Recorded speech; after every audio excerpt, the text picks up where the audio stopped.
저는 월급을 전부 털어 남편과 시어머니를 위한 설날상을 차리고 남편에게는 최신 스마트폰을, 시어머니께는 가죽 부츠를 선물했어요. 그런데 남편이 선물을 줄 차례가 되자 그는 말했죠. 엄마가 너 버릇 좀 고쳐야 한다고 해서 선물은 없어. 시어머니는 만족스러운 표정으로 앉아 있었고 저는 가방에서 또 다른 선물을 꺼냈어요. 그러자 두 사람의 얼굴이 하얗게 질렸습니다. 시작하기 전에 좋아요와 구독을 눌러주시면 감사하겠습니다. 그럼 편안하게 들어주세요. 민서는 한기 때문에 잠에서 깼다. 오래된 창문 틈으로 스며드는 서울의 겨울 칼바람 같은 추위가 아니었다. 바로 옆에 낯선 사람이 자고 있다는 것을 깨달았을 때 느껴지는 그런 내면의 한기였다. 그녀는 옆으로 돌아누워 남편을 바라보았다. 준호는 벽 쪽으로 돌아누운 채 이불을 머리끝까지 뒤집어 쓰고 있었다. 자는 건지, 자는 척하는 건지. 민서는 조용히 일어나 가운을 걸치고 부엌으로 향했다. 창밖은 아직 어두웠다. 12월도 이제 막 중순을 넘겼을 뿐. 설날까지는 2주가 남아 있었다. 모든 것을 준비하기 위한 2주. 민서는 커피포트 전원을 켜고 스마트폰을 집어들었다. 새벽 5시 30분. 이른 시간이었지만 더는 잠이 오지 않았다. 머릿속에는 온갖 목록이 떠다녔다. 장 볼 것들, 선물, 대청소, 음식 준비, 자신의 집, 그녀의 집에서 맞이하는 첫 설날. 이 단어는 아파트를 산 지 반년이 지났음에도 여전히 마음을 따뜻하게 했다. 방 2개짜리 아파트. 중심가는 아니지만 살기에는 괜찮은 동네였다. 20년 만기 주택담보대출. 매달 내야 하는 원리금은 150만 원. 민서가 100만 원. 준호가 50만 원을 냈다. 계약금 2억 5천만 원 중 2억 원은 민서가 모아둔 돈으로 냈지만 말이다. 준호는 고작 5천만 원을 보탰지만 아파트는 민서의 단독 명의였다.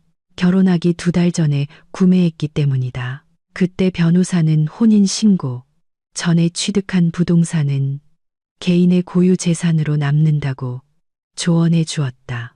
민서는 혹시 몰라 그 말을 따랐다. 지금 그녀는 그 조언을 듣길 정말 잘했다고 생각했다. 커피포트가 끓었다. 민서는 커피를 타서 창가에 앉았다. 도시가 잠에서 깨어나고 있었다. 드문드문 차들이 도로를 지나갔고 가로등은 아직 꺼지지 않았다. 그녀는 눈 덮인 아파트 단지를 바라보며 지난 반년 동안 무엇이 변했는지 생각했다. 처음 이사 왔을 때 준호는 행복해했다.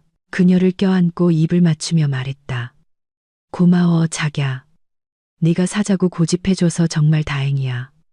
나였으면 계속 미루기만 했을 거야. 민서는 믿었다. 이제 그들만의 보금자리가 생겼으니 함께 오순도순 아늑한 가정을 꾸려나갈 것이라고 믿었다. 하지만 그 후 시어머니 최 여사의 방문이 시작되었다. 58세의 전직 수학교사로 지금은 은퇴한 상태였다. 키가 작고 땅딸막한 체구의 짧은 파마머리, 그리고 늘 불만스러운 표정. 은퇴 후 그녀는 마치 아들의 삶을 통제하는데 남은 인생을 바치기로 결심한 듯했다. 하루에 3번씩 전화를 걸고 예고 없이 찾아와 사사건건 조언을 늘어놓았다. 첫 방문은 이사한 지 일주일 만에 이뤄졌다. 민서가 부엌을 정리하고 있을 때 초인종이 울렸다. 준호가 문을 열자 문 앞에는 양손 가득 짐을 든 최 여사가 서 있었다. 아이고, 우리 아들. 내가 김치찌개랑 밑반찬 좀 해왔다. 민서가 해주는 밥으로는 성에 안 찰 것 같아서 그녀는 인사도 없이 쏘아붙였다. 민서는 부엌에서 나와 행주의 손을 닦으며 말했다. 안녕하세요. 어머님, 신경 써주셔서 감사하지만 제가 알아서 잘하고 있어요. 시어머니는 그녀를 위아래로 훑어보았다. 어디 보자. 뭘 어떻게 잘하는지. 우리 준호 입맛이 얼마나 까다로운데 아무거나 먹는 애가 아니야. 준호는 아무 말 없이 봉지를 받아 부엌으로 옮겼다. 민서는 현관에 서서 속이 답답해지는 것을 느꼈지만 아무 말도 하지 않았다. 이사 온 첫 주부터 다투고 싶지 않았다. 최 여사는 거실로 들어와 외투를 벗으며 주위를 둘러보았다. 집이 좀 좁네. 우리 준호는 방 3개짜리 원한다고 했었잖아. 기억나니? 근데 네가 2개짜리로 하자고 했다며. 옴짝달싹할 공간도 없네. 민서는 주먹을 꽉 쥐었다. 저희 둘이 같이 고른 거예요. 방 3개는 예산에 안 맞았어요. 대출금이 너무 커서요. 예산은 무슨, 시어머니는 손을 내저었다.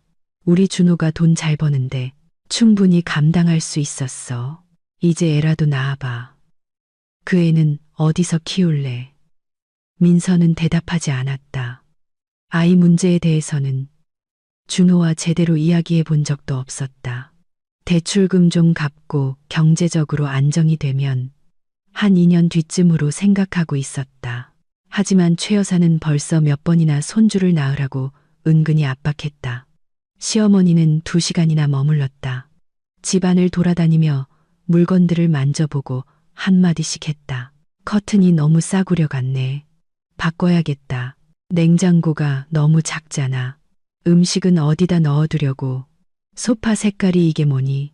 너무 밝아서 때타기 딱 좋겠네. 준호는 침묵했다.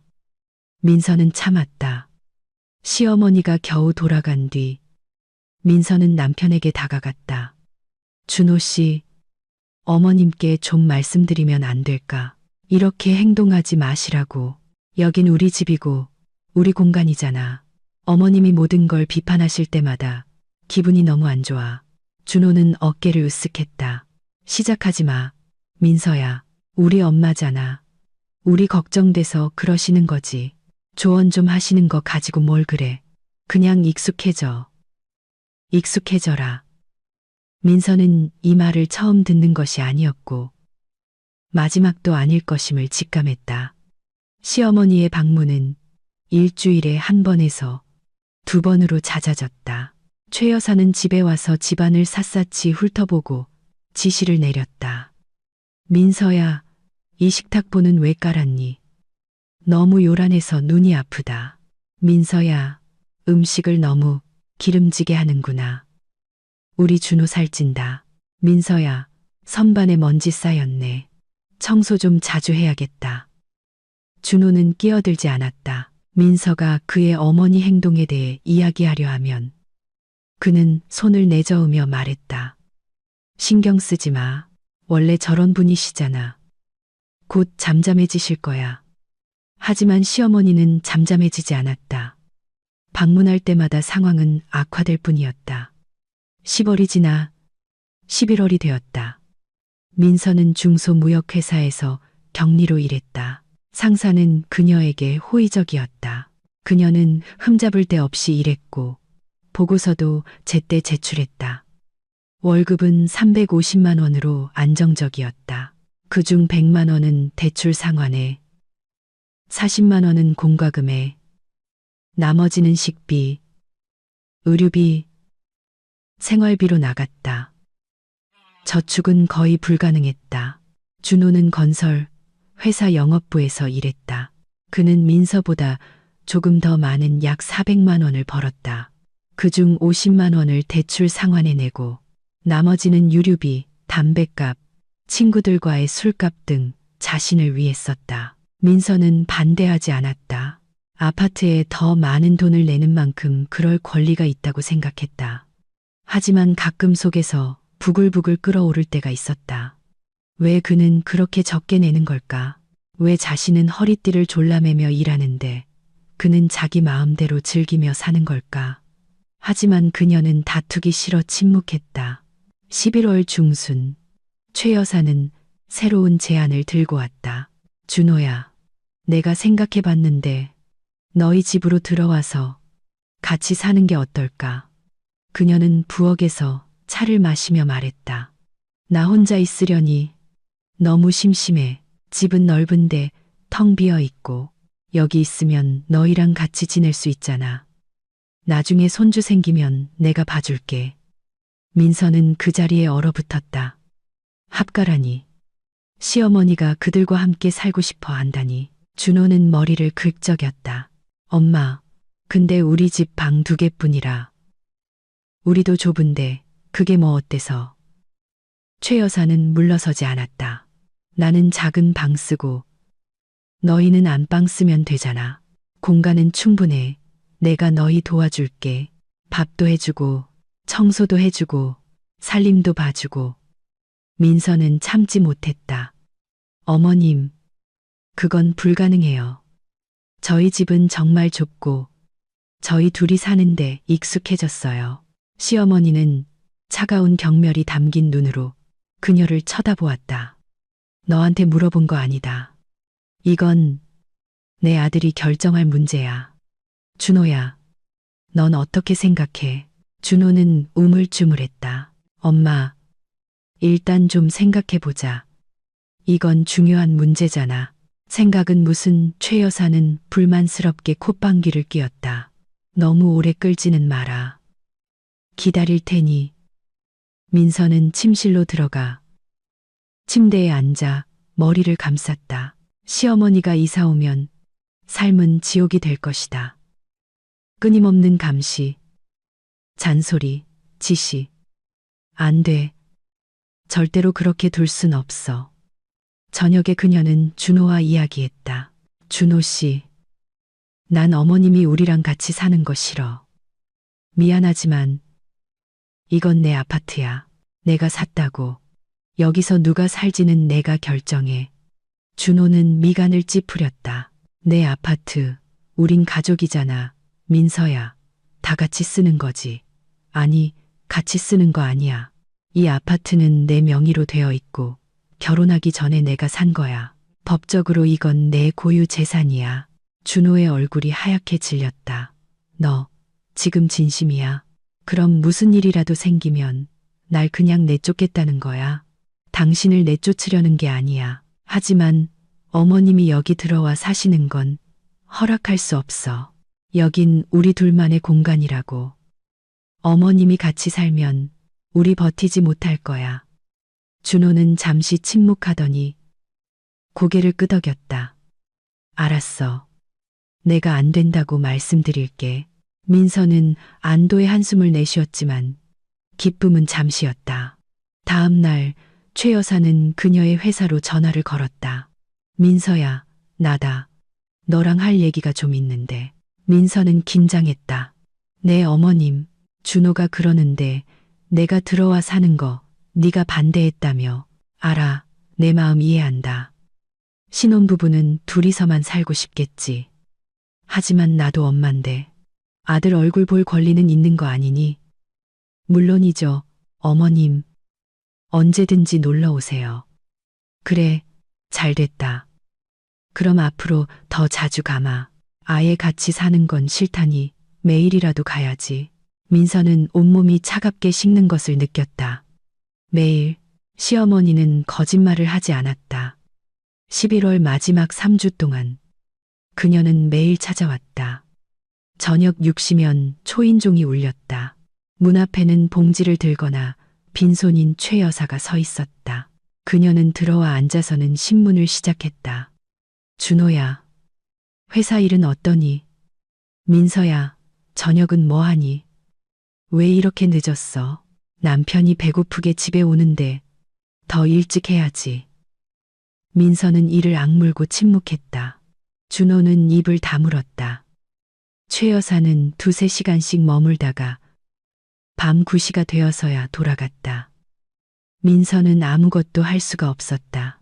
회사에서 지쳐 돌아오면 조용히 저녁 먹고 쉬고 싶은데 시어머니가 와 있었다. 그리고 매일 저녁이 똑같았다. 12월 초 민서는 견디다 못해 회사에서 돌아와 부엌에 있는 시어머니를 보자마자 침실로 들어가 버렸다. 침대에 누워 베개에 얼굴을 파묻었다. 눈물이 쏟아질 것 같았지만 참아냈다. 여기서 지금은 안 돼. 준호가 30분 뒤에 들어왔다. 민서야, 왜 그래? 엄마가 너 인사도 안 했다고 서운해 하시잖아. 준호 씨, 나 더는 못하겠어.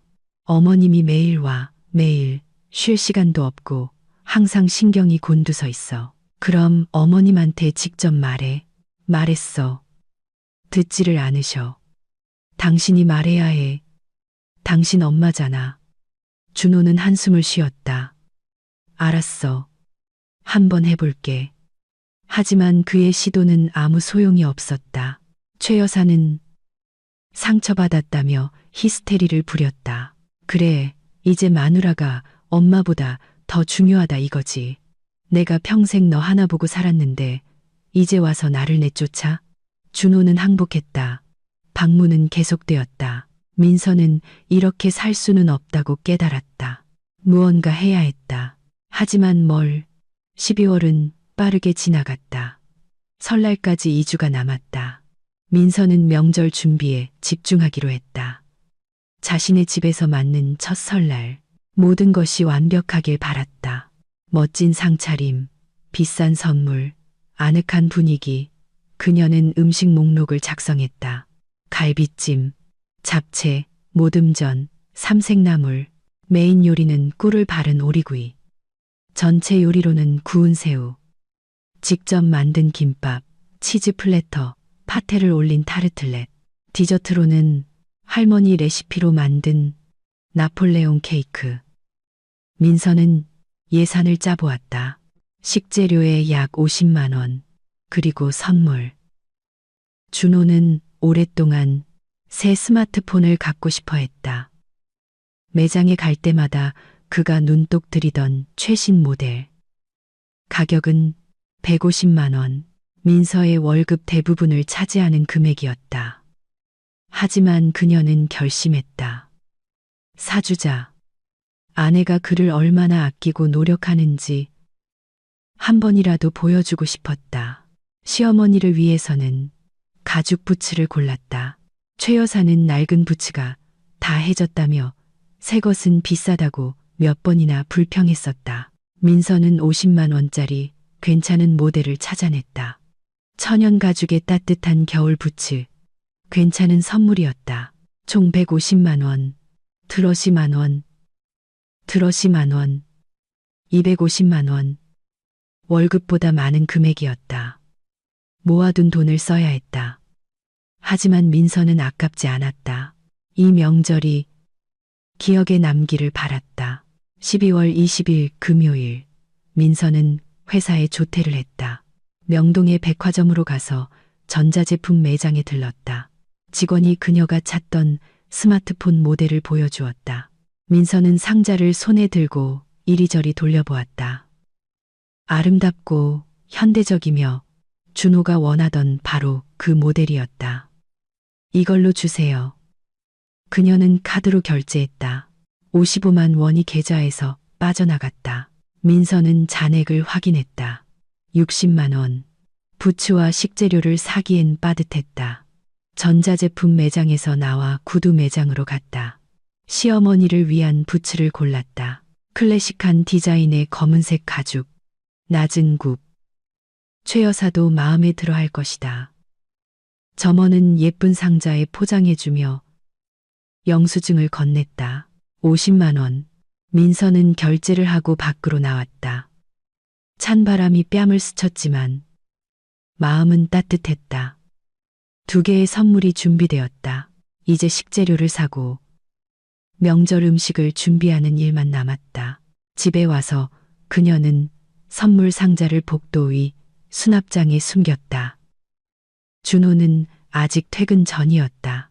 민서는 부엌으로 가서 노트를 꺼내 상세한 쇼핑 목록을 작성하기 시작했다. 아르헨티나산 홍새우 2kg, 킬로그램당 4만 원이니 8만 원. 국내산 오리 1마리, 치즈, 브리, 까망베르, 파르미지아노, 레지아노, 약 6만 원. 채소, 과일, 허브, 또 몇만 원. 나물 재료, 전재료, 김밥용 김, 쌀, 재료, 6만 원. 케이크 재료, 2만 원. 총 50만 원 정도. 선물 사고 남은 돈은 10만 원 뿐이었다. 마지막 남은 비상금을 보태야 했다. 준호는 밤 10시가 다 되어 늦게 돌아왔다. 피곤하고 지친 모습으로 옷을 벗고 부엌으로 와 식탁에 앉았다. 저녁 있어? 그가 물었다. 민서는 냉장고에서 국그릇을 꺼내 데워주었다. 준호는 말없이 고개도 들지 않고 밥을 먹었다. 민서는 그를 보며 생각했다. 언제부터 그가 이렇게 무심해졌을까?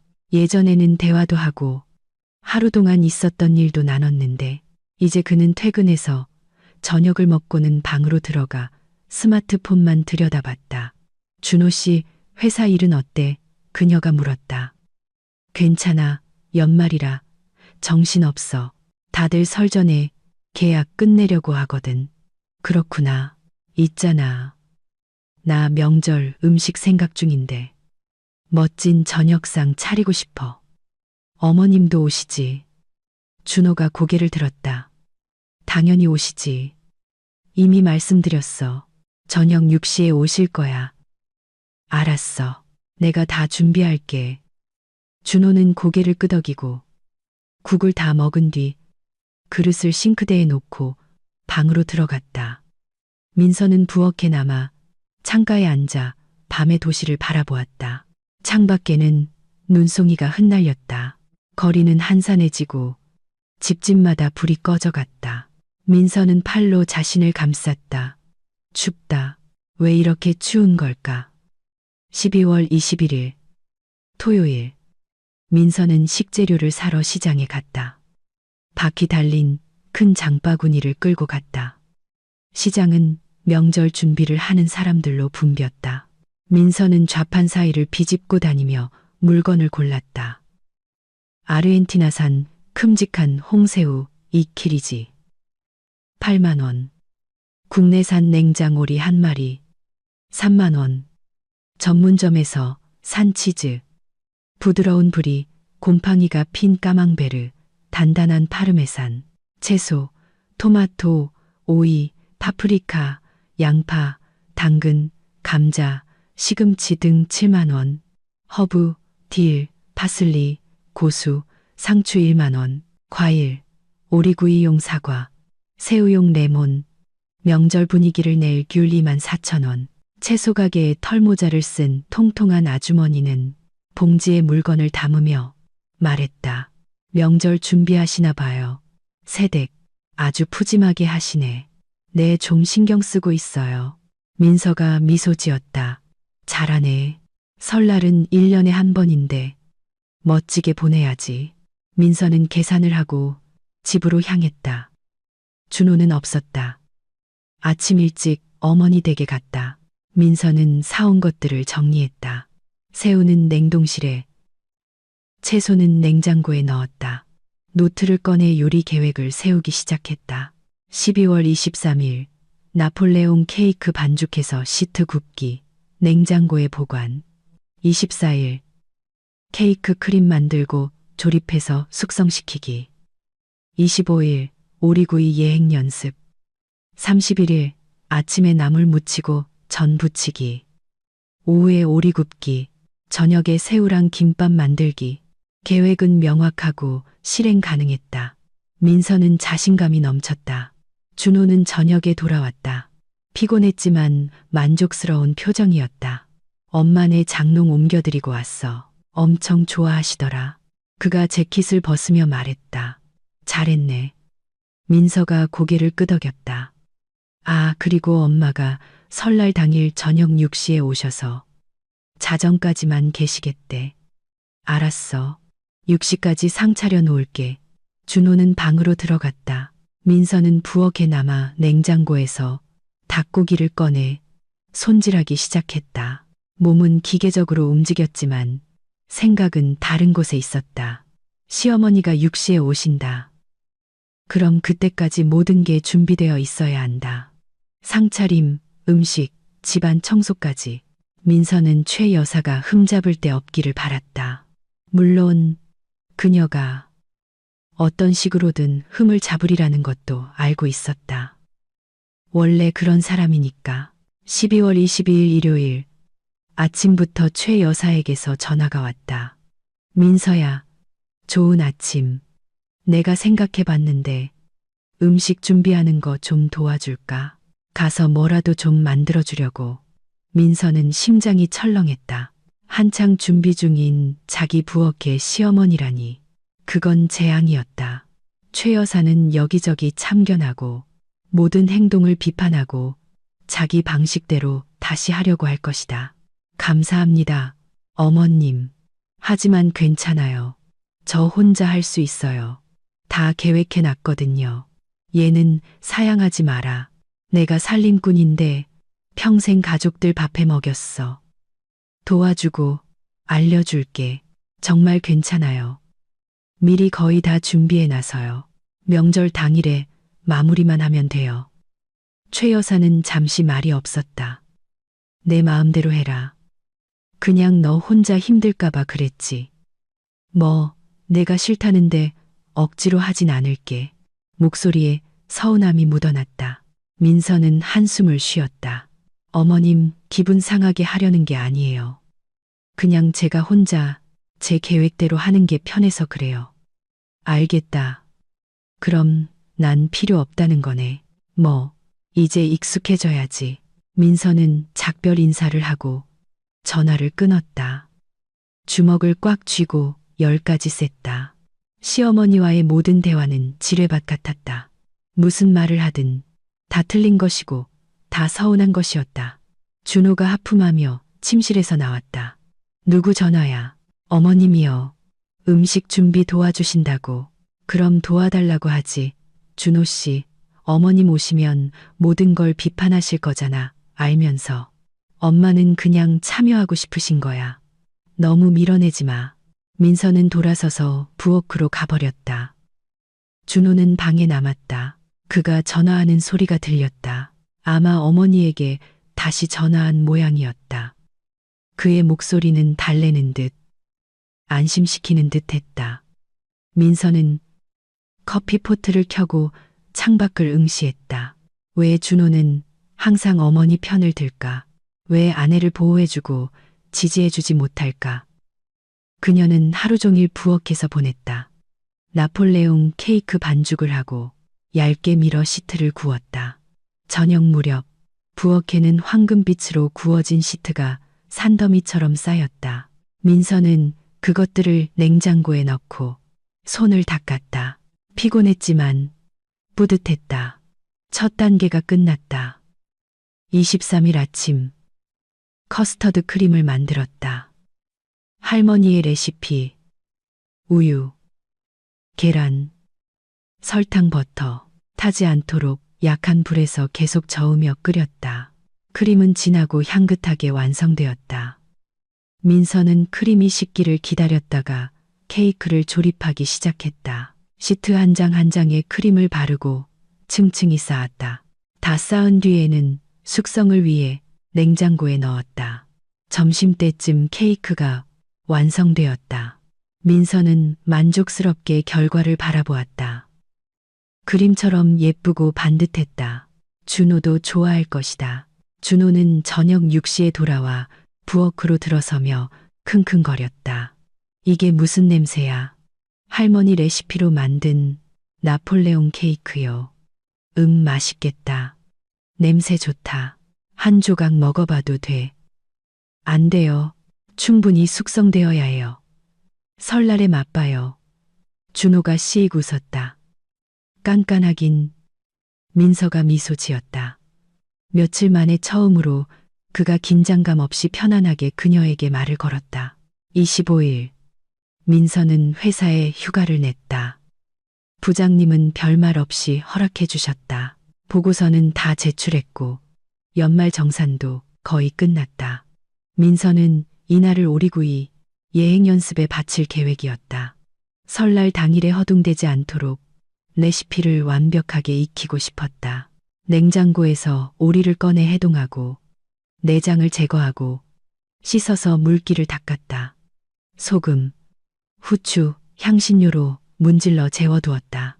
오리가 양념에 절여지는 동안 민서는 속을 준비했다. 사과를 썰어 꿀, 로즈마리와 섞어 오리배를 채우고 실로 꿰맸다. 180도로 예열된 오븐에 넣었다.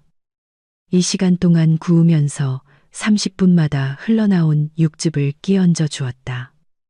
저녁 무렵 부엌에는 황홀한 냄새가 가득했다. 민서는 오븐 팬을 꺼내 결과를 감상했다. 오리는 먹음직스럽게 갈색으로 변했고 껍질은 윤기가 흘렀으며 사과는 육즙에 캐러멜라이즈 되어 있었다. 아름다웠다. 준호는 밤 9시에 돌아와 부엌으로 들어서다 문 앞에서 멈췄다. 와, 이게 뭐야? 예행 연습이에요. 맛볼래요? 민서는 오리고기 한 조각을 잘라 접시에 담고 사과를 곁들였다. 준호는 맛을 보더니 고개를 끄덕였다. 맛있다. 진짜 맛있네. 근데 너무 복잡한 거 아니야? 그냥 더 간단한 거 하지. 좀 특별하게 하고 싶었어요. 어머님도 좋아하실 거야. 준호가 시익 웃었다. 그의 눈에 무언가 스쳐 지나갔지만 민서는 알아채지 못했다. 그는 오리고기를 다 먹고 그릇을 치운 뒤방으로 들어갔다. 민서는 부엌 정리를 하며 남았다. 설거지를 하고 냄비와 프라이팬을 제자리에 정리했다. 창밖에는 눈이 내리고 있었다. 도시는 명절을 앞두고 고요한 졸음에 빠져들고 있었다. 26일 최 여사는 예고 없이 찾아왔다. 민서가 문을 열자 문 앞에는 봉지를 든 시어머니가 서 있었다. 안녕, 민서야. 내가 만두 좀 쪄서 가져왔다. 민서는 말없이 비켜서며 그녀를 안으로 들였다. 최 여사는 부엌으로 가서 봉지를 식탁에 놓고 주위를 둘러보았다. 준비는 잘 돼가니? 네, 거의 다 됐어요. 뭐 샀는지 좀 보자. 민서가 냉장고를 열었다. 최 여사가 다가와 내용물을 훑어보기 시작했다. 새우가 너무 작네. 더 큰 걸로 샀어야지. 이거 큰 아르헨티나 홍새우인데요. 네가 그렇다면 그런 거겠지. 난 그냥 더 좋은 거에 익숙해서 그래. 민서는 입술을 깨물고 아무 말도 하지 않았다. 최 여사는 계속해서 냉장고를 살폈다. 치즈는 비싼 걸로 샀구나. 뭐하러 이런데 돈을 쓰니. 상이 좀 풍성해 보였으면 해서요.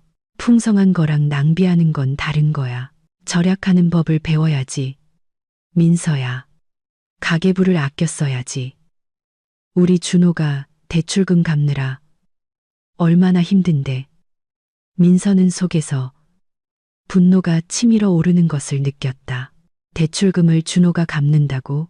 계약금은 누가 냈고 매달 상환금의 절반 이상을 누가 내는데. 하지만 그녀는 침묵했다. 최 여사와 말싸움해봤자 소용없었다. 제가 다 계산했어요. 민서는 차분한 목소리로 말했다. 예산 안에 맞출 거예요. 어디 두고 보자. 최 여사는 거실을 어슬렁거리다 창가에 멈춰서서 커튼을 바라보았다. 커튼이 너무 싸구려 같네. 시장에서 산 티가 팍팍 나. 바꿔야겠다. 전 마음에 드는데요. 내 마음에 드는 거랑 좋은 거랑은 다른 거야. 내 친구네 커튼은 디자이너가 만든 건데 얼마나 예쁜지 몰라. 근데 너희 집은 이게 뭐니? 그녀는 말할 가치도 없다는 듯 손을 휘저었다. 민서는 일어나 찻잔을 부엌으로 가져갔다. 시어머니의 방문은 매번 시험 같았고 그녀는 번번이 낙제했다. 시어머니는 3시간이나 머물렀다. 집안을 돌아다니며 조언을 하고 가구 배치를 비판했다. 민서는 단답형으로 대답했다. 마침내 최 여사는 돌아갈 채비를 했다. 그럼 나 이제 가볼게.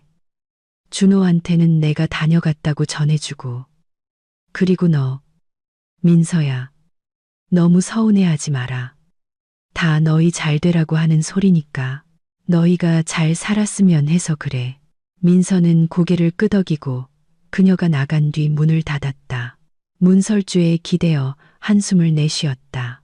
잘 되라고 하는 소리, 물론이지. 저녁에 준호는 늦게 돌아왔다. 민서는 어머니의 방문에 대해 이야기하며 그녀의 행동에 대해 불평했다. 준호는 건성으로 들으며 고개를 끄덕였다.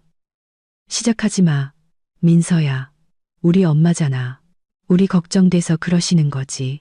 조언 좀 하시는 거 가지고 뭘 그래. 걱정하시는 게 아니라 트집 잡으시는 거예요. 나한테 어떻게 말하는지 못 들었어요? 들었어. 근데 내가 뭘 어떻게, 원래 저런 분이시잖아. 익숙해져. 민서는 입을 다물었다. 익숙해져라. 또 그 말이었다. 그녀는 돌아서서 침실로 가버렸다. 준호는 부엌에 남아 스마트폰을 들여다보았다. 민서는 침대에 누워 천장을 응시했다. 창밖으로 밤도시의 불빛이 스쳐 지나갔다. 그녀는 다가오는 명절에 대해 생각했다.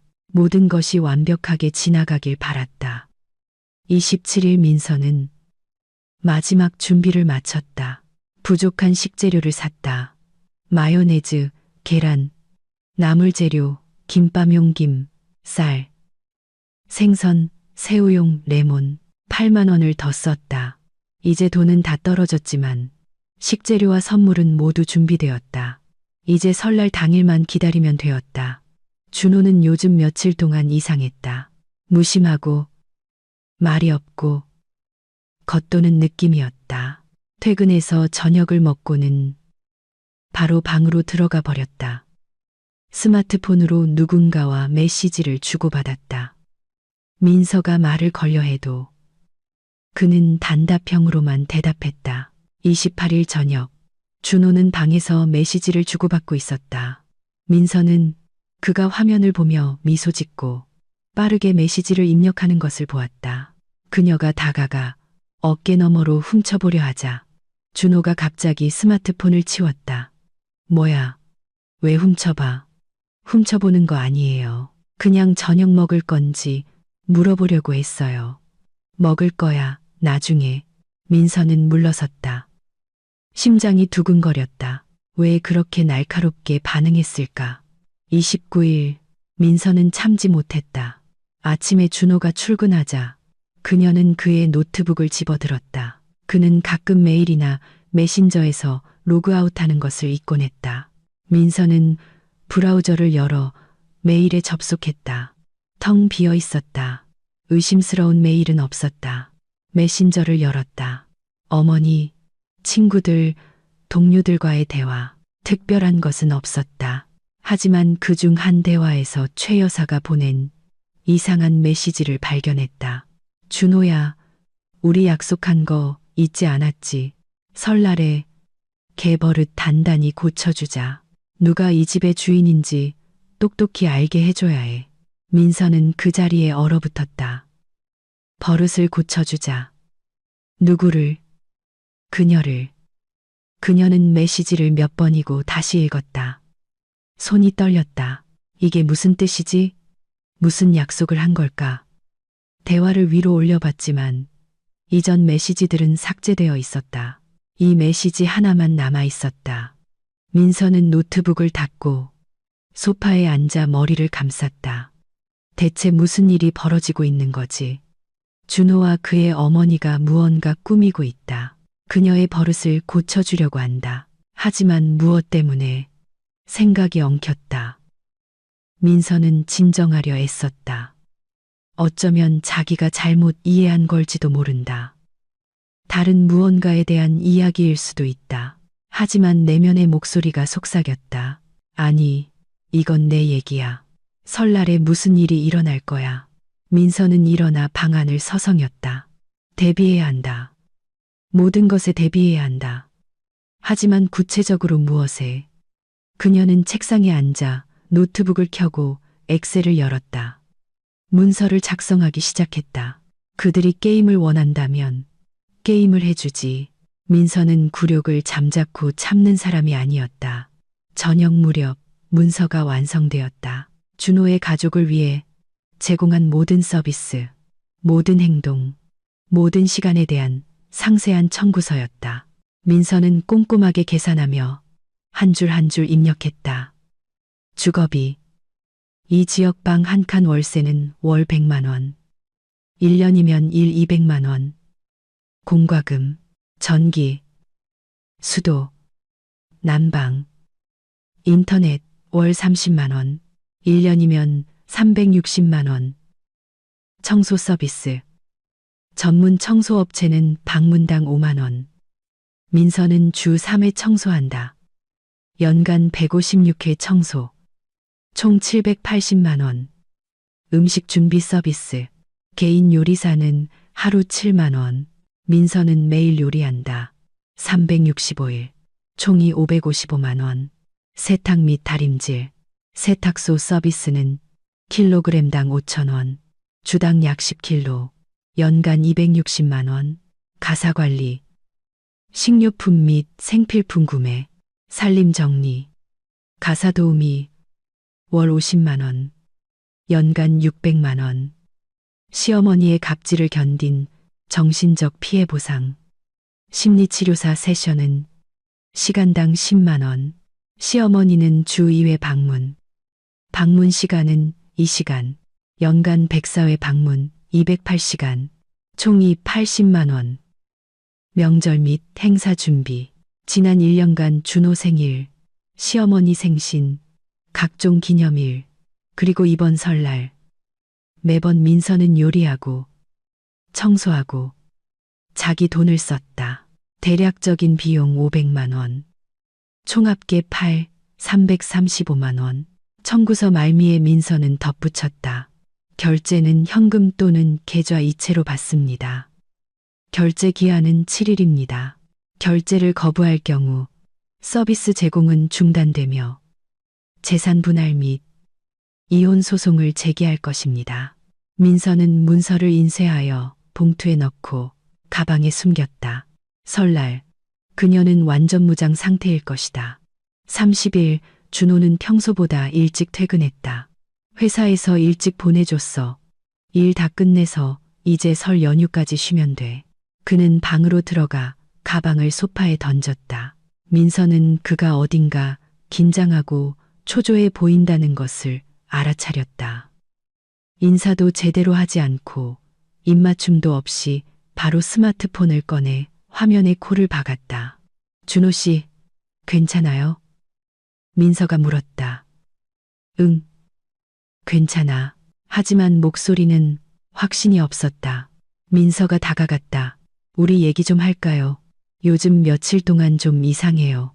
쓸데없는 생각 마. 그냥 피곤해서 그래. 회사 일이 바빴잖아. 그는 일어나 부엌으로 갔다. 민서는 방에 남아 그의 뒷모습을 바라보았다. 무언가 잘못되었다. 저녁 내내 그는 방에서 누군가와 메시지를 주고받았다. 민서는 그가 화면을 보며 미소 짓고 빠르게 메시지를 입력하고 답장을 기다리다 다시 미소 짓는 것을 보았다. 그녀는 내일 무슨 일이, 불쾌한 무슨 일이 일어날 것임을 직감했다. 준호와 최 여사는 그녀의 버릇을 고쳐주려 하지만 민서는 준비가 되어 있었다. 그녀에게도 계획이 있었다. 31일. 그녀가 그토록 기다렸던 날. 민서는 아침 7시에 일찍 일어났다. 준호는 아직 자고 있었다.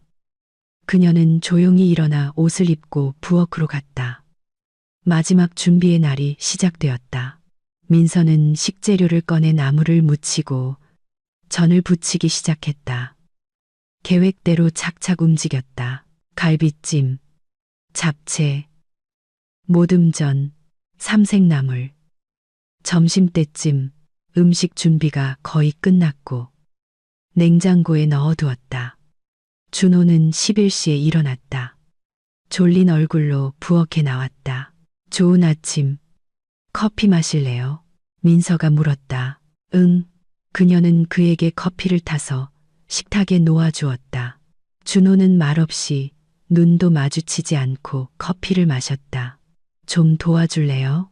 민서가 물었다. 뭘? 상 차리는 거나 뭐 좀 써는 거요. 당신이 다 알아서 하고 싶어 했잖아. 할 수 있을 거야. 민서는 아무 말 없이 요리를 계속했다. 준호는 커피를 다 마시고 방으로 들어가 스마트폰을 들고 앉았다. 오후 3시, 오리구이가 완성되었다. 민서는 오븐에서 꺼내 멋진 접시에 담았다. 먹음직스럽고 황금빛에 향긋했다. 새우 요리를 시작했다. 껍질을 벗겨 마늘과 레몬에 재운 뒤 오븐에 구웠다. 김, 밥, 생선, 오이로 김밥도 만들었다. 깔끔하게 잘 말렸다. 오후 5시. 상차림이 끝났다. 민서는 음식들을 놓고 초를 켜고 냅킨을 놓았다. 모든 것이 아름답고 명절 분위기가 물씬 났다. 그녀는 새 원피스로 갈아입고 화장을 하고 머리를 빗었다. 거울 속 자신을 바라보았다. 피곤했지만 꿋꿋이 버티고 있었다. 준호도 옷을 갈아입었다. 셔츠와 청바지 차림이었지만 긴장하고 초조해 보였다. 방 안을 서성이며 스마트폰을 들여다보았다. 민서는 수납장에서 선물 상자들을 꺼냈다. 준호를 위한 스마트폰, 시어머니를 위한 부츠, 예쁘게 포장되어 있었다. 그것들을 거실 구석에 놓인 작은 트리 밑에 두었다. 저녁 6시. 초인종이 울렸다. 최 여사였다. 민서가 문을 열었다. 시어머니는 가게에서 산 작은 케이크를 손에 들고 문 앞에 서 있었다. 새해 복 많이 받아라. 민서가 미소 지었다. 어머님도요. 최 여사가 고개를 끄덕였다. 그녀는 안으로 들어와 옷을 벗고 거실로 가 차려진 상을 훑어보았다. 어머, 이렇게 많이 했어. 다 먹지도 못하고 상하겠네. 민서는 등 뒤로 주먹을 꽉 쥐고 아무 말도 하지 않았다. 그들은 식탁에 앉았다. 최 여사는 음식을 맛보기 시작했다. 오리가 좀 퍽퍽하네. 잡채는 너무 싱겁고 새우는 너무 작아. 민서는 잠자코 들었다. 준호는 입을 다물고 포크로 샐러드만 뒤적였다. 이 시간이 흘렀다. 저녁을 먹고 차를 마셨다. 민서는 그릇을 치우고 다시 식탁으로 돌아왔다. 이제 선물 시간이에요. 자, 선물 나눠야죠. 민서가 말했다. 그녀는 일어나 트리 밑에서 상자들을 꺼내 첫 번째 상자를 준호에게 건넸다. 당신 거예요. 새해 복 많이 받아요. 준호는 상자를 받아 포장을 뜯었다. 그의 얼굴이 순간 기쁨으로 환해졌다. 와, 스마트폰. 내가 갖고 싶었던 바로 그거잖아. 그는 스마트폰을 손에 들고 이리저리 돌려보았다. 민서는 그의 눈에 스치는 무언가를 보았다. 기쁨일까, 죄책감일까, 고마워. 그가 조용히 말했다. 민서는 두 번째 상자를 시어머니에게 건넸다. 이건 어머님 거예요. 시어머니는 상자를 열어 부츠를 꺼내 훑어보았다. 고맙긴 한데 난 다른 디자인을 원했거든. 그래도 뭐 신을만은 하겠네. 민서는 자리에 앉아 준호를 바라보았다. 준호 씨, 내 선물은 어디 있어요? 준호가 굳었다. 어머니를 쳐다보았다. 최 여사가 그에게 고개를 끄덕였다. 그들 사이에 무언의 신호가 오고 갔다. 준호는 스마트폰을 식탁에 내려놓고 민서를 바라보았다. 그의 얼굴은 긴장으로 굳어 있었다. 그리고 민서가 대비했던 일이 시작되었다. 하지만 그녀조차도 그 순간이 얼마나 굴욕적일지는 상상하지 못했다. 준호는 헛기침을 하고 식탁에서 스마트폰을 집어들어 손 안에서 돌리며 민서를 보았다. 민서야, 나 네 선물 안 샀어. 정적이 흘렀다. 민서는 자신의 귀를 의심하며 그를 쳐다보았다. 안 샀다고? 어떻게 안 살 수가 있지? 안 샀다니. 그게 무슨 말이에요? 그녀의 목소리는 너무나 작게 조용히 흘러나왔다. 준호는 그녀의 눈을 피한 채 식탁을 내려다보며 스마트폰을 만지작거렸다. 엄마가 너 버릇 좀 고쳐야 한다고 했어. 그의 목소리에는 미안함이 조금도 없었다. 네가 우리 돈을 너무 많이 쓰는 것 같다고. 가게가 장난이 아니라는 걸 네가 좀 알아야 한다고 하셨어. 그래서 선물은 없어. 민서는 얼어붙었다. 뇌가 들은 말을 처리하기를 거부했다. 그녀는 월급을 전부 털어 그에게 150만 원짜리 스마트폰을, 시어머니에게 50만 원짜리 부츠를 사주고 50만 원을 들여 상을 차렸다. 총 250만 원, 마지막 남은 비상금까지 썼다. 그런데 그는 엄마가 시켰다는 이유로 선물이 없다고 말하고 있었다. 최 여사는 만족스러운 얼굴로 의자 등받이에 기대어 팔짱을 끼고 있었다. 승리에 도취한 듯 의기양양하게 민서를 바라보았다. 잘했다. 우리 아들. 그녀는 차를 한 모금 마시며 말했다. 자기가 가진 것에 감사할 줄 알아야지. 무슨 꿈에 부풀어서는 선물을 달라고. 먼저 받을 자격부터 갖췄어야지. 민서는 움직이지 않고 앉아 있었다. 속이 얼어붙었다. 분노도 서운함도 아니었다. 차갑고 단단하고 절대적인 냉기. 민서야, 왜 말이 없어? 준호가 신경질적으로 웃었다. 삐치지 마. 그냥 농담한 거잖아. 농담이라고요. 민서가 되물었다. 목소리는 차분하고 평온하고 너무나도 평온했다. 최 여사가 콧방귀를 뀌었다. 이것 봐. 얼마나 잘 삐치는지. 농담도 못 알아듣잖아. 내가 말했지, 준호야. 캔자기가 뭘 누리는지 모른다고. 민서는 천천히 식탁에서 일어섰다. 준호가 긴장했다. 민서야, 어디가? 그녀는 대답하지 않았다. 현관으로 가서 자신의 핸드백을 들고 방으로 돌아왔다. 제자리에 앉아 핸드백을 무릎 위에 놓았다. 준호 씨, 어머님. 그녀가 조용히 말했다. 제가 선물을 받을 자격이 없다고 생각하신다면 우리 관계를 다시 생각해 봐야 할 것 같네요. 준호가 미간을 찌푸렸다. 무슨 소리야. 민서는 핸드백을 열어 하얀 봉투를 꺼내 준호 앞 식탁에 놓았다. 열어보세요. 이것도 당신들을 위해 특별히 준비한 선물이에요. 준호가 봉투를 집었다.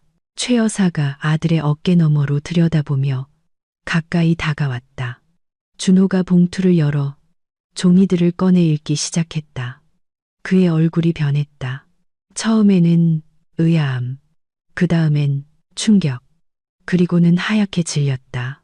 최 여사가 그의 손에서 종이를 낚아채듯 빼앗아 훑어보았다.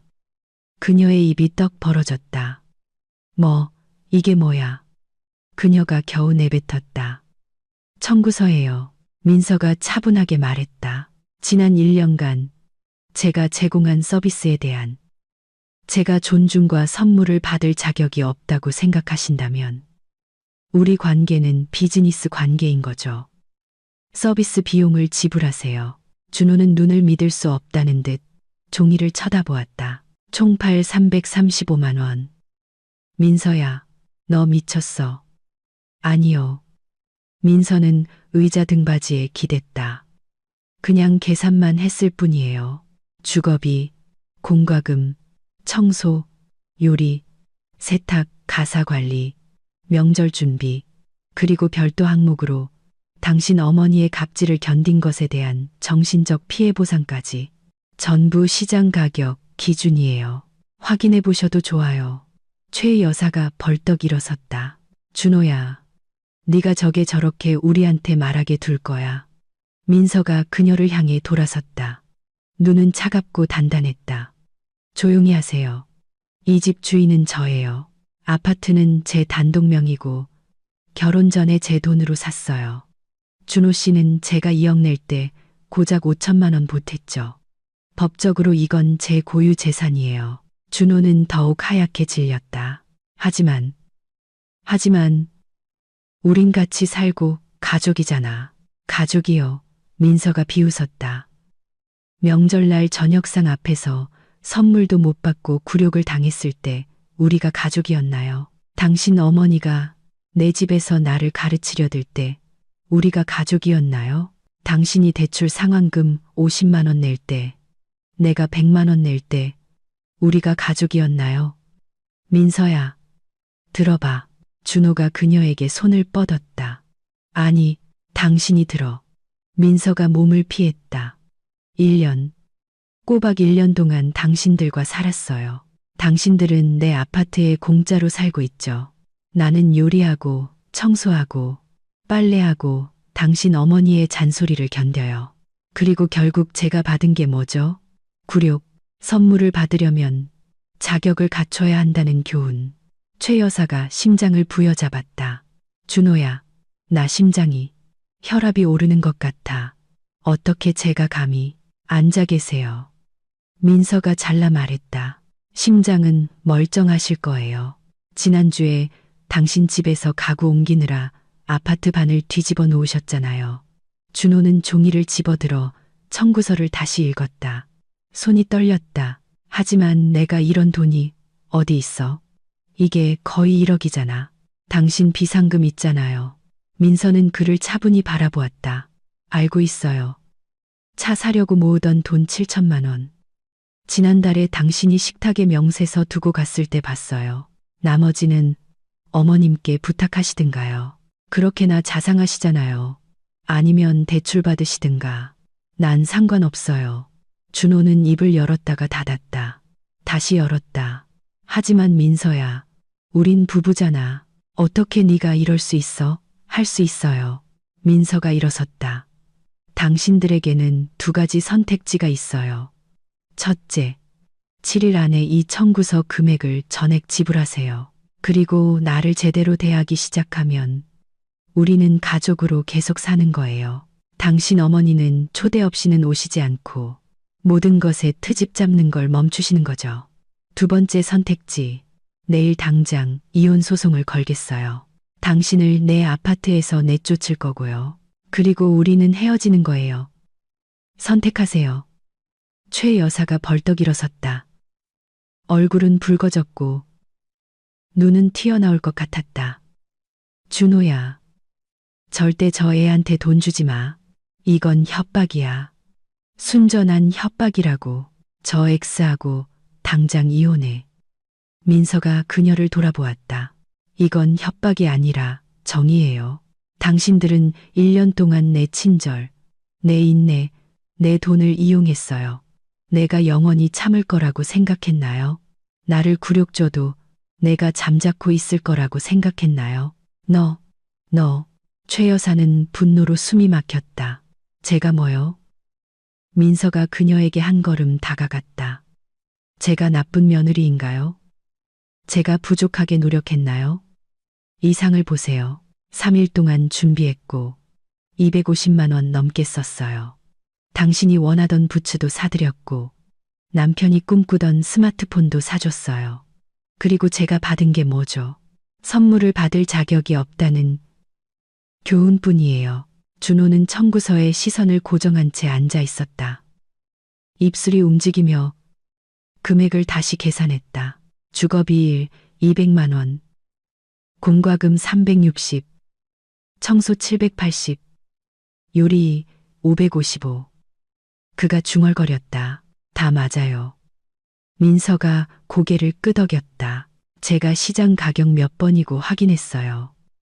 의심스러우면 서비스 제공하는 아무 사이트나 들어가 보세요. 개인 요리사는 하루 7만 원, 전문 청소업체는 한 번에 5만 원, 우리 동네 방 한 칸 월세는 100만 원이에요. 직접 계산해 보세요. 최 여사가 준호의 손에서 종이를 낚아챘다. 시어머니의 갑질을 견딘 정신적 피해 보상. 네가 감히 나를 갑질한다고 말해? 네, 감히요. 민서가 그녀의 눈을 똑바로 쳐다보았다. 그게 사실이니까요. 당신은 매일 찾아와서 제가 하는 모든 걸 비판하고 제 집에서 저를 가르치려 들었어요. 저와 합가하려고 시도했고 제가 거절하자 더 자주 오기 시작했죠. 이게 바로 갑질이에요. 그리고 심리치료사는 시간당 10만 원이에요. 1년 동안 당신은 제 인생에서 208시간을 빼앗아갔어요. 이 80만 원, 정당한 가격이죠. 준호야, 최 여사가 비명을 질렀다. 쟤 쫓아내. 여기 내 집이기도 하잖아. 아니요. 민서가 고개를 저었다. 그의 집 아니에요. 오직 제 집이죠. 제가 살 때 변호사가 설명해 줬어요. 혼인 전에 취득한 아파트는 공동재산이 아니라고. 이건 제 것이고 오직 저만의 것이에요. 준호 씨는 제가 허락해서 여기 사는 거지. 제가 허락하지 않을 수도 있어요. 준호가 당황하고 겁에 질린 눈으로 그녀를 올려다보았다. 민서야, 정말 날 내쫓을 거야. 그럼 뭐라고 생각했어요?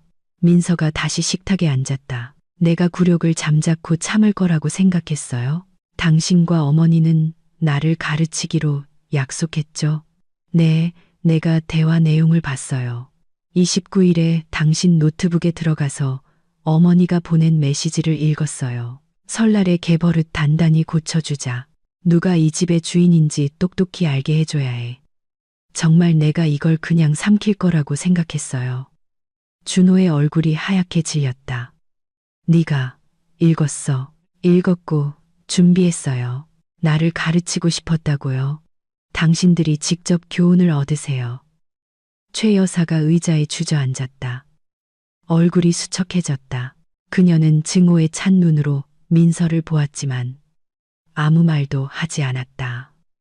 준호는 다시 청구서를 손에 들고 천천히 한 줄 한 줄 읽었다. 명절 준비 500만 원. 민서야, 하지만 명절 음식 준비하는 건 당연한 거잖아. 당연하죠. 자발적으로. 그리고 감사한 마음으로 할 때 말이에요. 민서는 물병에서 물을 한 잔 따랐다. 그것 때문에 나중에 정신교육을 받는 건 당연하지 않죠. 난 6월에 당신 생일, 8월에 당신 어머니 생신, 그리고 각종 기념일, 지금 설날까지 음식을 준비했어요. 매번 돈, 시간, 노력을 쏟았고, 매번 당신 어머니의 비판을 들었고, 단 한 번도 고맙다는 말을 듣지 못했어요. 오직 오리가 퍽퍽하다, 잡채가 싱겁다, 새우가 작다는 말뿐이었죠. 최 여사가 움찔했다. 난 그냥 조언으로 도와주려고 했던 거야.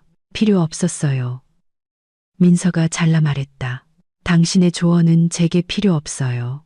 제가 선물을 받을 자격이 있는지에 대한 당신의 의견도 마찬가지고요. 준호는 청구서를 식탁에 내려놓고 두 손으로 얼굴을 감쌌다. 민서야, 네가 그렇게 받아들일 줄 몰랐어.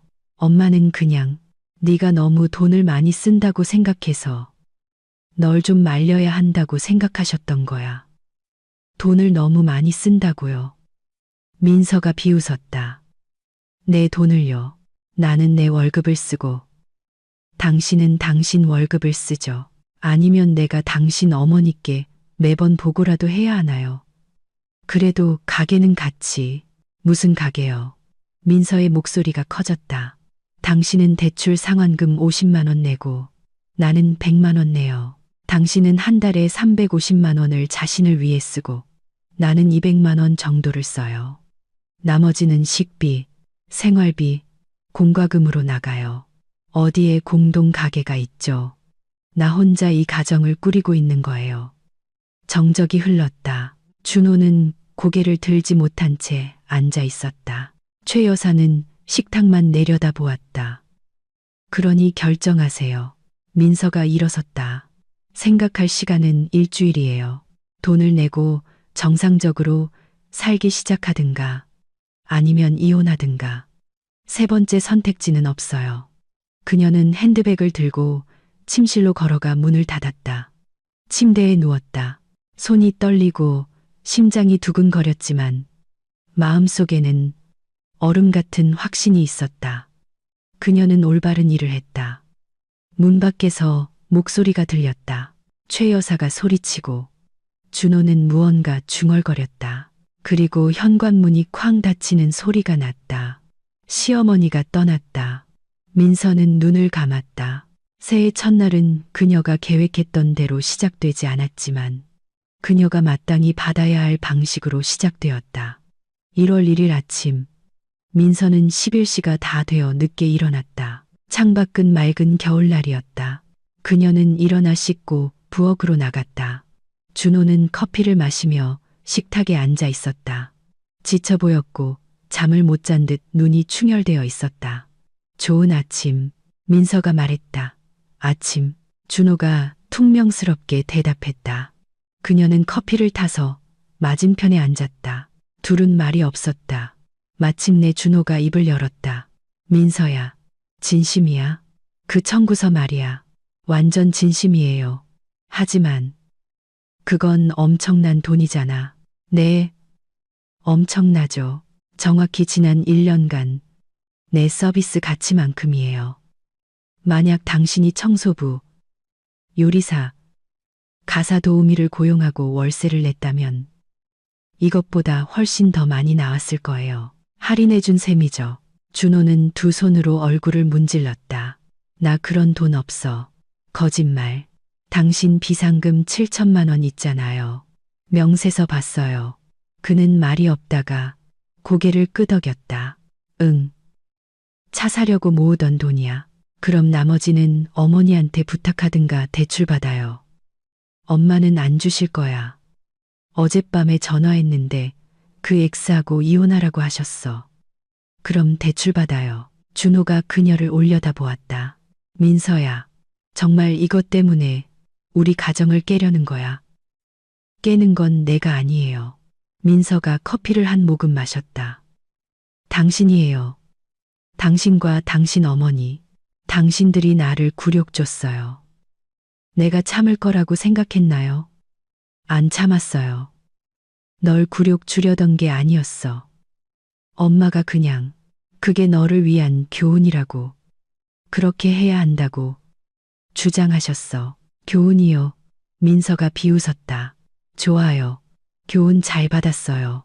이제 내가 교훈을 줄 차례네요. 내 교훈은 간단해요.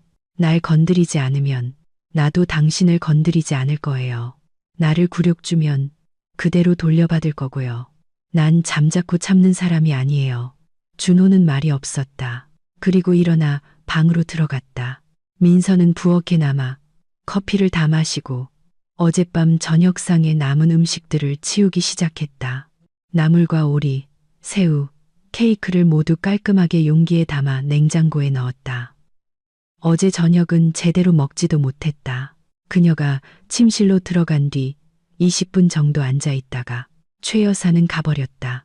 준호는 밤새 잠 못 이루고 거실 소파에서 뒤척였다. 민서는 설거지를 하며 생각했다. 자신이 제대로 한 걸까? 너무 심했나? 8천만 원은 너무 큰 돈이다. 하지만 이내 최 여사의 얼굴이 떠올랐다. 만족스럽고 의기양양한 표정. 준호의 말이 생각났다. 엄마가 너 버릇 좀 고쳐야 한다고 했어. 그러자 의심은 사라졌다. 아니, 그녀는 올바른 일을 했다. 절대적으로 올바른 일이었다. 이 일, 준호는 우울하게 지냈다. 거의 말을 하지 않고 방에 틀어박혀 노트북만 들여다봤다. 민서는 그를 건드리지 않고 자기 할 일을 했다. 책을 읽고 드라마를 보고 혼자 밥을 차려 먹었다.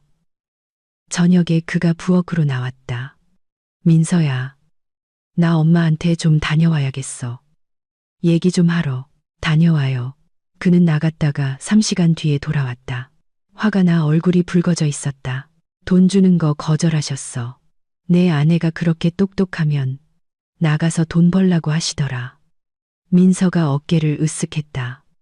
나 이미 격리로 일하고 있잖아요. 월 350만 원 정직하게 벌고 있어요. 민서야, 제발 내가 어디서 그만한 돈을 구해. 내 문제 아니에요. 당신 비상금 있고 대출 받을 수도 있잖아요. 아니면 이혼하든가. 선택은 당신 몫이에요. 준호는 문을 쾅 닫고 방으로 들어가 버렸다. 3일. 그는 하루 종일 인터넷으로 대출 상품, 이자율, 조건을 알아봤다. 민서는 그가 계산기로 무언가를 계산하며 미간을 찌푸리는 것을 보았다. 4일. 최 여사에게서 전화가 왔다. 민서가 받았다. 여보세요. 민서야, 나다. 시험이다. 네, 어머님. 네가 지금 가정을 파괴하고 있다는 걸 아니? 우리 준호, 내 아들이 평생을. 어머님. 민서가 말을 끊었다. 만약 저한테 청구서 포기하라고 설득하시려고 전화하신 거면 시간 낭비하지 마세요. 포기 안 해요. 돈을 내시든가.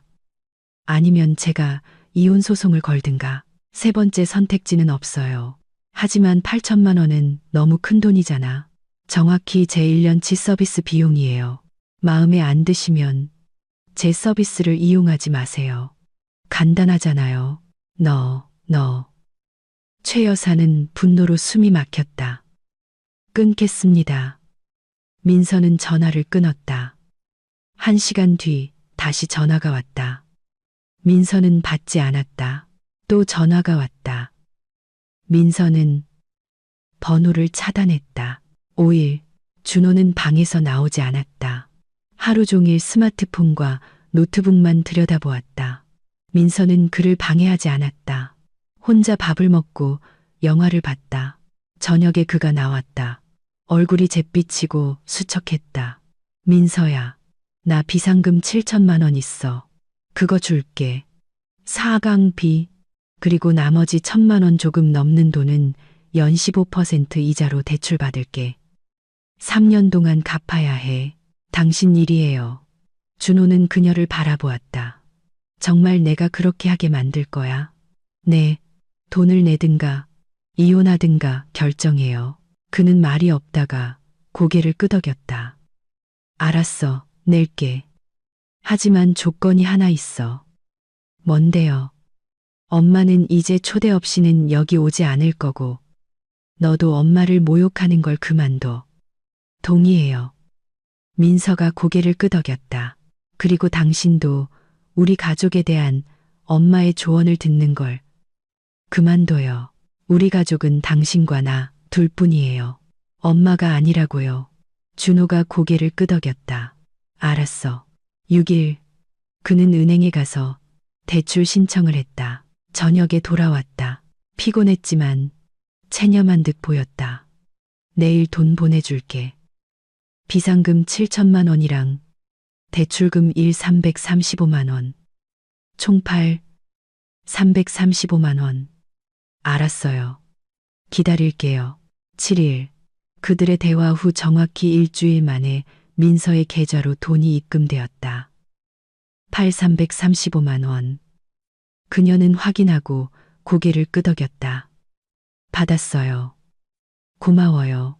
준호는 소파에 앉아 바닥을 쳐다보았다. 이제 어떻게 되는 거야? 이제 계속 사는 거죠. 하지만 새로운 규칙에 따라서요. 무슨 규칙? 민서가 옆에 앉았다. 준호 씨, 나 이혼하고 싶지 않아요. 하지만 더는 나 자신을 굴욕당하게 두지 않을 거예요. 당신에게도, 당신 어머니에게도 한 번만 더 이런 일이 있으면 정말 이혼 소송 걸 거예요. 그리고 이 돈은 정신적 피해 보상으로 내가 가질 거고요. 알겠어요? 그가 고개를 끄덕였다. 알았어. 당신 어머니는 초대받았을 때만 오실 수 있고, 내 집, 내 요리, 내 씀씀이에 대해 비판하는 걸 멈추셔야 해요. 입을 다물 수 없다면 아예 오지 마세요. 내가 말씀드릴게. 그리고 하나 더. 민서가 그의 눈을 바라보았다. 당신도 이제 아파트 대출금 더 많이 내요. 50만 원이 아니라 75만 원. 공평하게. 준호가 한숨을 쉬었다. 공평하네. 그럼 합의된 걸로. 그녀는 일어나 부엌으로 갔다. 준호는 소파에 남았다. 민서는 스마트폰을 꺼내 계산기를 열었다. 335만 원. 남은 주택담보대출 800만 원을 갚고도 535만 원이 남는다. 이 돈이면 아파트 수리를 하거나 휴가를 가거나 아니면 그냥 비상금으로 남겨둘 수 있다. 그녀는 미소 지었다.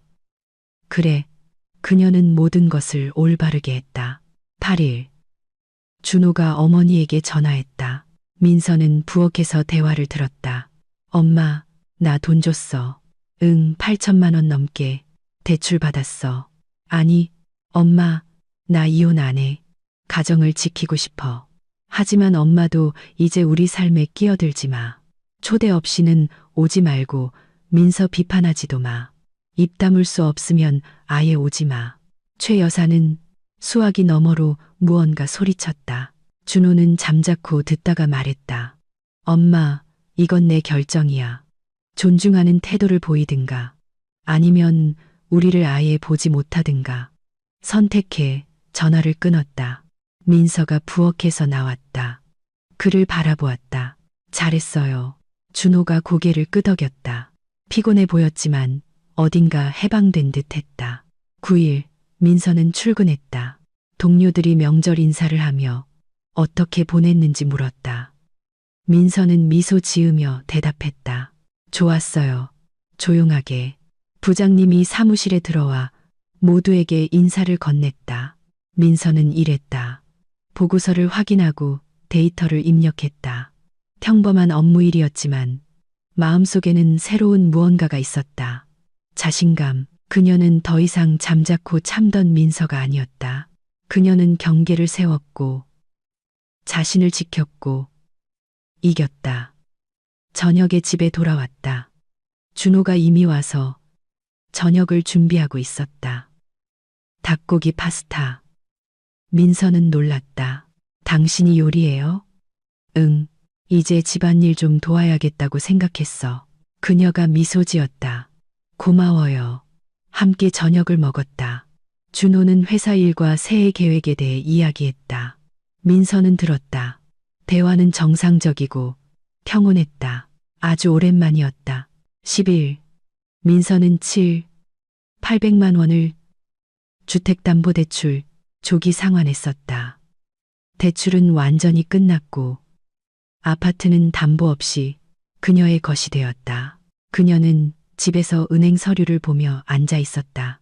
대출 상환 완료, 아파트 소유.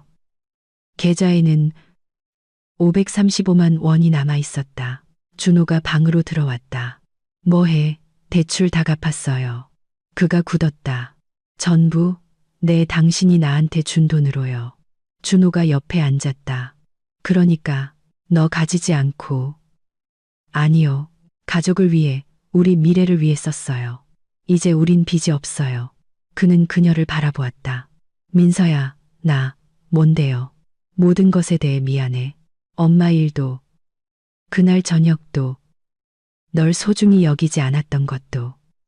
민서가 그를 바라보았다. 당신이 정말 변한다면, 다시는 이런 일이 없다면, 사과 받아줄게요. 다시는 없을 거야. 약속해. 그녀가 고개를 끄덕였다. 좋아요. 그럼 계속 살아요. 민서는 깨달았다. 때로는 단호해야 하고, 때로는 최후 통첩을 해야 하며, 때로는 자신이 장난감이 아니라는 것을 보여줘야 한다. 그러면 모든 것이 바뀐다. 준호가 그녀의 어깨에 머리를 기댔다. 날 버리지 않아줘서 고마워. 변할 힘을 찾아줘서 고마워요. 그들은 서로 껴안은 채 조용히 앉아 있었다. 앞에는 새로운 삶이 있었다. 존중에 기반한 삶. 그것은 어떤 돈보다도 값진 것이었다. 3월, 진정으로 따뜻한 첫날들이 찾아왔다. 민서는 찻잔을 들고 창가에 서서 마당에 녹는 눈을 바라보았다. 그 기억에 남는 설날 밤으로부터 2달이 지났다. 2달 동안 삶은 몰라보게 변했다. 준호는 회사에 있었다. 일찍 출근하고 저녁에 돌아왔다. 그 사건 이후 더 열심히 일했다. 받은 대출을 빨리 갚고 싶어 했다. 매달 35만 원이 은행으로 나갔다. 아직 3년을 더 갚아야 했다. 하지만 그는 단 한 번도 불평하지 않았다. 민서는 차를 다 마시고 컵을 싱크대에 놓았다. 전화가 울렸다. 친구 수진의 이름이 화면에 떴다. 여보세요, 수진아. 민서야, 안녕. 잘 지내? 어떻게 지내? 응, 그냥 그럭저럭 잘 지내.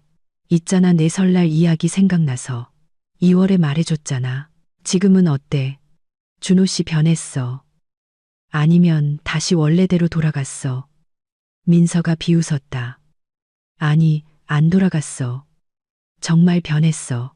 집안일도 도와주고 스마트폰만 보지도 않고 세심해졌어. 믿기지가 않아. 그리고 시어머님은 가끔 오시는데 엄청 예의 바르셔. 한 번 자기 의견 내세우려다가 준호가 바로 막았어. 세상에, 그럼 내 방법이 먹혔네. 먹혔지. 민서가 고개를 끄덕였다. 좀 거칠었지만 효과적이었어. 그들은 15분 정도 더 수다를 떨었다. 전화를 끊고 민서는 거실로 가서 소파에 앉아 책을 읽었다. 삶은 정상 궤도로 돌아오고 있었다. 평온하고 규칙적인 삶. 저녁에 잠자리에 들며 민서는 2달 동안 모든 것이 어떻게 변했는지 생각했다. 마치 누군가 그들 가족의 리셋 버튼을 누른 것처럼. 준호는 더 이상 무기력하지 않았고 최 여사는 거리를 두는 법을 배웠으며 그녀 자신은 깨달았다. 자신을 사랑하고 존중하는 것은 동시에 가능하다는 것을, 신화 속의 가족 행복을 위해 자신을 희생할 필요는 없다는 것을. 4월은 비가 많이 왔다. 민서는 일하고 집에 와서 살림을 했다. 준호는 저녁을 준비하고 설거지를 하고 집을 청소하며 도왔다. 최 여사는 일주일에 한 번 짧고 정중하게 전화를 걸었다. 5월 초 어느 저녁 민서는 몸이 좋지 않음을 느꼈다. 아침마다 가벼운 메스꺼움 그리고 생리가 늦어졌다. 그녀는 테스트기를 사서 해보았다. 2줄 임신이었다. 민서는 욕조 가장자리에 앉아 테스트기를 바라보았다. 심장이 두근거렸다. 아이, 그들은 부모가 될 것이다. 준호가 퇴근했다. 그녀는 말없이 그에게 테스트기를 건넸다. 그는 보고 얼굴이 하얗게 질렸다가 이내 미소 지었다. 정말 우리 부모가 되는 거야. 그런 것 같아. 그가 그녀를 껴안고 꽉 끌어안았다. 고마워. 그때 날 버리지 않아줘서 고마워. 내가 아빠가 될 기회를 줘서 고마워. 민서는 그의 등을 쓸어주었다. 당신이 변했잖아. 당신은 이 기회를 받을 자격이 있어. 5월, 6월, 7월은 기분 좋은 분주함 속에서 지나갔다. 민서는 산부인과에 등록하고 정기검진을 받기 시작했다. 배가 서서히 불러왔다. 준호는 그녀를 보살피고 장바구니를 들어주고 무거운 것을 들지 못하게 했다.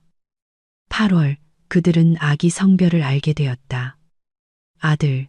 준호는 초음파실에서 기쁨에 겨워 울었다. 아들, 우리 아들이래. 하준 어때? 민서가 말했다. 박하준이라고 부르자. 박하준. 좋네. 9월, 민서는 출산 휴가를 내고 집에 머물렀다. 아기방 준비에 몰두했다. 준호는 아기 침대, 기저귀 가리대, 서랍장을 샀다. 직접 가구를 조립하고 구름이 그려진 하늘색 벽지를 발랐다. 최 여사가 전화해서 와도 되는지 물었다. 그녀는 아기 옷이 가득 담긴 큰 봉지를 가져왔다. 베넷저고리, 우주복, 모자, 손주 주려고. 그녀가 말했다. 첫 손주. 민서는 감사 인사를 했다. 시어머니는 조심스럽게 행동했고 조언을 늘어놓지 않았다. 한 번은 이렇게 말했다. 민서야, 출산할 때 너무 걱정하지 마라. 다 잘 될 거야. 감사합니다. 어머님. 시어머니가 돌아간 후 민서는 준호에게 다가갔다. 당신 엄마 정말 변했네. 그분은 날 잃을 뻔했다는 걸 깨달으신 거야. 그 설날 밤에 그분 안에서 무언가 딸깍하고 바뀐 거지. 내가 당신을 선택하는 걸 보고 아들을 완전히 잃는 것보다는 예의 바른 할머니가 되는 게 낫겠다고 결심하신 거야. 민서가 고개를 끄덕였다. 때로는 사람들이 간단한 걸 깨닫기 위해선 혹독한 교훈이 필요해. 10월, 11월. 배는 엄청나게 커졌다. 걷기 힘들고 잠자기 불편했다. 민서는 출산일까지 날짜를 셌다. 12월. 다시 설날이 다가오고 있었다. 그 기억에 남는 저녁으로부터 1년. 민서는 창가에 서서 내리는 눈을 바라보았다. 한 달 뒤면 출산이다. 한 달만 더 있으면 그들의 삶은 영원히 바뀔 것이다. 준호가 뒤에서 그녀를 껴안고 배에 손을 얹었다. 무슨 생각해? 그날 저녁 그 8천만 원짜리 청구서에 대해 그 숫자를 봤을 때 당신이 얼마나 하얗게 질렸는지 준호가 비웃었다. 난 네가 미쳤다고 생각했어. 그러다 깨달았지. 우리 중에 유일하게 제정신인 건 너뿐이었다는 걸. 돈 낸 거 후회해. 전혀. 내 인생에서 가장 잘 쓴 돈이었어. 그 돈이 우리 가족을 구했잖아. 민서가 그를 돌아보았다. 구한 건 당신이야. 당신이 변할 힘을 찾았잖아. 12월 31일 그들은 손님 없이, 시어머니 없이 둘이서 집에서 새해를 맞았다. 민서는 오래 서 있을 수 없어서 간단한 음식만 준비했다. 준호가 돕고 상을 차렸다. 자정에 그들은 주스잔을 부딪혔다. 새해 복 많이 받아. 여보, 당신도. 준호가 그녀의 배에 손을 얹었다. 새해 복 많이 받아. 하준아, 곧 만나자. 민서가 미소 지었다. 1년 전 그녀는 남편과 시어머니와 식탁에 앉아 굴욕적인 말을 듣고 있었다. 오늘 그녀는 빚 없는 자신의 아파트에서 사랑하는 남편과 함께 아들을 임신한 채 앉아 있었다. 모든 것이 변했다.